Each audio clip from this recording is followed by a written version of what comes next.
So you have been working in the field of family resilience for many years, and I'm so happy you could be here and tell us how you think about family resilience.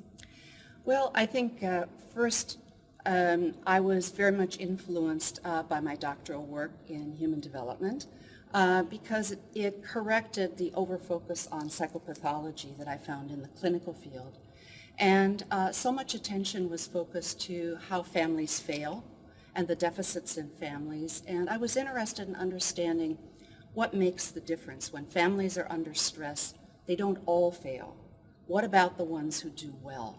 And what can we learn from research on families that do well and in turn their children do well? In the years you've been working on family resilience, what changes have you seen in the way therapists practice family resilience or in the research?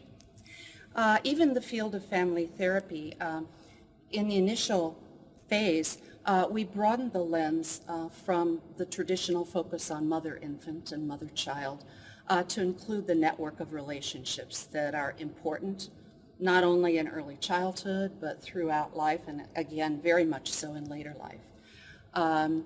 And even so, the field tended to be focused on pathology and reducing risk, reducing problems.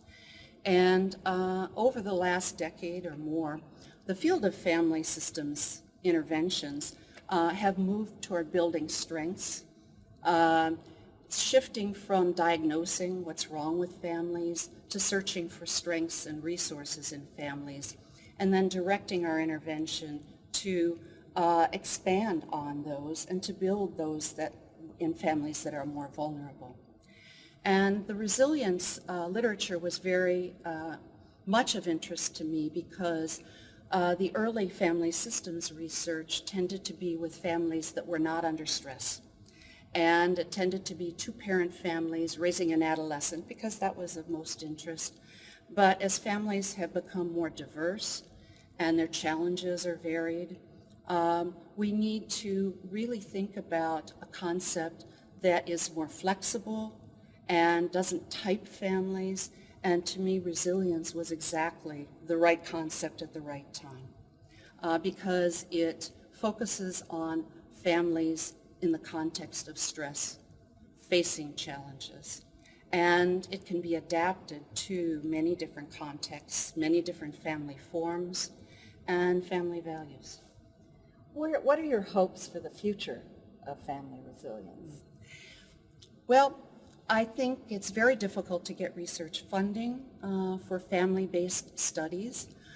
They are more difficult when you start to take into account the complexity of relationships, not only in the household, but the role of extended family members, and not just in risk, but as resources. And then we have to take into account the wider context, the socio-demographic variables, the cultural and spiritual resources. So the studies are, by nature, much more complex, but that's the real world. Thank you so much for joining us.